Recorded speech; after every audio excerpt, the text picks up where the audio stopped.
Assalamualaikum everyone. So in this video we are going to do the viral hepatitis. ठीक है, viral hepatitis ना हमारे पास hepatitis किसे कहते हैं, इन्फ्लेमेशन ऑफ द लिवर को कहते हैं। ठीक है, inflammation of the liver parenchyma. ठीक है, अब और अगर वायरस की वजह से हो रहा है तो उसको हम वायरल इन्फेक्शन वायरल हेपेटाइटिस कह लेंगे। ठीक है, मोस्ट इंपॉर्टेंट जो हमारे पास वायरसेस होते हैं ना, देखो एक तो हमारे पास मोस्ट कॉमन वायरसेस हैं, फिर लेस कॉमन वायरसेस हैं और फिर रेयर वायरसेस हैं। ठीक है, तो मोस्ट कॉमन में आपका hepatitis A B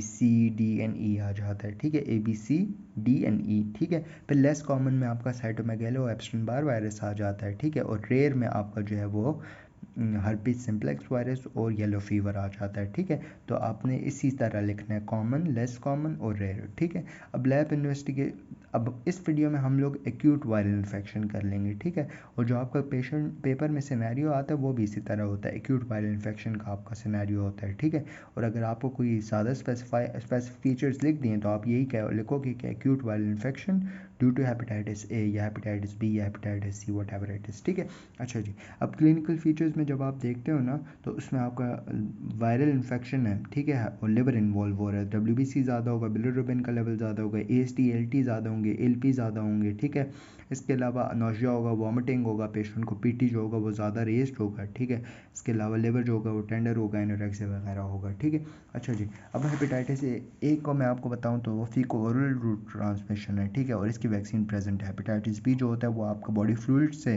needle prick sexual transmission वगैरह होती हैं, इसकी भी वैक्सीन प्रेजेंट है। हेपेटाइटिस सी जो होता है वो बॉडी फ्लूइड से ट्रांसमिट होता है। ठीक है, इसकी वैक्सीन नहीं है। और जो हेपेटाइटिस ई होता है ना, ये हमारे पास फीको ओरल रूट से ट्रांसमिट होता है। ठीक है, और बेसिकली इसका बोवाइन ट्रांसमिशन होती है। ठीक है, और ये प्रेग्नेंट फीमेल में मोस्ट कॉमनली जो होता है वो होता है और परमानेंट लिवर फेलियर कॉज करता है। ठीक है, अब इन्वेस्टिगेशन में आपको ऑलरेडी बता चुका हूँ, CBC जब आप करते हो आपको WBC का लेवल ज़्यादा मिलता है, LFT का तो AST ALT ALP इनका लेवल ज़्यादा मिलता है, बिलिरुबिन का लेवल ज़्यादा होता है, PT जो होता है वो रेज्ड होता है। ठीक है, लेकिन मोर देन 25 सेकेंड नहीं होता है। ठीक है, लाइक 25 सेकेंड से कम ही रेज्ड होता है। ठीक है, अच्छा, फिर इसके बाद सीरोलॉजी जब आप करते हो तो उसमें आप वायरसेस की एंटीबॉडीज़ देख लेते हो। ठीक है, हर एंटीबॉडी वायरस स्पेसिफिक एंटीबॉडी देख लेते हो। ठीक है, बात है मैनेजमेंट में ना, तो मैनेजमेंट में ना सबसे पहले आपके कुछ तो आपकी जनरल मैनेजमेंट होती है और एक फिर आपकी आती है स्पेसिफिक मैनेजमेंट। ठीक है, अब जनरल मैनेजमेंट में यही है ना कि आपके पास जब भी एक्यूट वायरल इन्फेक्शन का या एक्यूट वायरल हेपेटाइटिस का पेशेंट आता है ना तो उसको आप एंटीवायरल्स कभी भी नहीं देते। ठीक है, आप उसको अकॉर्डिंग टू द आपको नहीं पता कि कौन सा कॉज है कौन सी नहीं है, तो आप उसको ऐसी कंजर्वेटिव ट्रीटमेंट दे देते हो। ठीक है, पेशेंट को क्या कहते हो, आप बोलते हो कि बेड रेस्ट अच्छा रखो। ठीक है, फिर इसके बाद आप उसको बोलते हो कि अल्कोहल और स्मोकिंग अवॉइड करो, अपनी हाइड्रेशन अच्छी रखो, फूड अच्छा खाओ। ठीक है, हाइजीनिक फूड खाओ, ओवर क्राउडिंग से प्रिवेंट करो, ड्रग्स जो है वो वैसी ड्रग्स ना लो जो लिवर में मेटाबलाइज्ड होती हैं, जैसे पैरासीटामोल वगैरह है। ठीक है, सही है, फिर अगर हेपेटाइटिस ए आपको सस्पेक्ट हो रहा है ना तो उसकी आपने इम्यूनाइजेशन करनी है, एक्टिव या पैसिव। ठीक है, फिर इसके बाद अगर हेपेटाइटिस बी है ना तो हेपेटाइटिस बी में आपने क्या करना है ना, देखो आपने viral viral high viral load देखना है। ठीक है, मतलब वायरल लोड देखना है, अगर वायरल लोड ज़्यादा है ना, ठीक है, और उसकी वजह से प्रोग्रेसिव फाइब्रोसिंग हो रही है। ठीक है, सही है, वायरल लोड आप कैसे पता कराते हो, PCR से चेक करते हो। ठीक है, और अगर वो ज़्यादा हो रहा है, ठीक है, ओवरलोड में जा रहा है, ठीक है, और उसकी वजह से प्रोग्रेसिवली आहिस्ता आहिस्ता आहिस्ता फाइब्रोसिस हो रही है लिवर की, तो उस केस में आपने क्या करना है ना, उसमें आपने 3 चीज़ें करनी है। एक तो आप direct acting nucleotide slash nucleoside antivirals दे दोगे, जिसमें आपका आ जाता है लेमिवोडिन, सही है, एंटिकावेर एंड टीनोफोवेर। ठीक है, लेमिवोडिन, एंटिकावेर, टीनोफोवेर। ठीक है, तो ये आपका एंटी डायरेक्ट एक्टिंग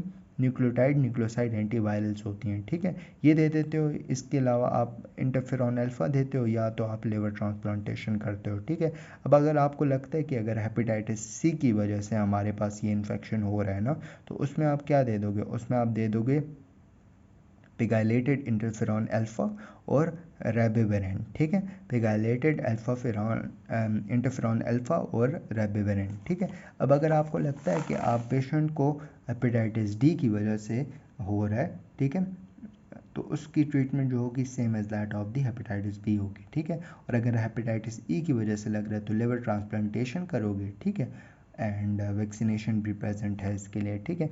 अच्छा जी, फिर इसके बाद हमारे पास कुछ मार्कर्स होते हैं हेपेटाइटिस बी के, ठीक है। वो इवन हम लोगों ने पैथोलॉजी में भी पढ़े थे, लेकिन यहाँ पे एक बार फिर कर लेते हैं, तो ये इससे एमसीक्यूज भी हो जाएंगे और कर लें तो अच्छी बात है, ठीक है।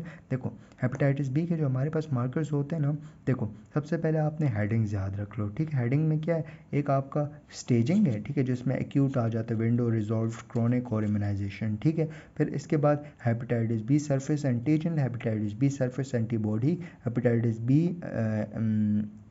एनवेलप्ड एंटीजन, इसके अलावा हेपेटाइटिस बी वायरस डीएनए, और फिर आपका आ जाता है हेपेटाइटिस बी कोर एंटीबॉडी, ठीक है। अच्छा, अब एक्यूट में हमारे पास ना सरफेस एंटीजन होती है लेकिन सरफेस एंटीबॉडी नहीं होती, ठीक है। इसके अलावा जब आप इन्वेलप एंटीजन और हेपेटाइटिस बी डीएनए देखते हो वो प्रेजेंट पॉजिटिव होता है, ठीक है। और जो कोर एंटीबॉडी होती है वो भी आईजीएम होती है। विंडो पीरियड में आपका जो है वो सरफेस एंटीजन भी नहीं होती, सरफेस एंटीबॉडी भी नहीं होती, ठीक है। इन्वेलप भी एब्सेंट होता है, लेकिन जो कोर एंटीबॉडी है वो प्रेजेंट होती है, ठीक है, आईजीएम। फिर जो रिजॉल्व फेज़ होता है उसमें भी हमारे पास जो है वो एंटीजन नहीं होती, एंटीबॉडी प्रेजेंट होती है, ठीक है, सरफेस एंटीबॉडी। इसके अलावा ये जो इन्वेलप वाला होता है ये भी नहीं होता, और जो कोर होता है वो आईजीजी होता है, ठीक है। क्रॉनिक फेज़ में आपका सरफेस एंटीजन होता है, सरफेस एंटीबॉडी नहीं होती, ठीक है। इन्वेलप हो भी सकता है, नहीं भी हो सकता, और जो कोर है वो आपका होता है आईजीजी, ठीक है। और जो इम्यूनाइजेशन स्टेट होता है तो उसमें आपका सिर्फ आपका आईजीजी जो है सरफेस एंटीबॉडी होती है, ठीक है। That's it, we are done with the acute viral hepatitis. Next video में हम आगे कंटिन्यू करेंगे। थैंक यू, जज़ाकल्लाह खैर।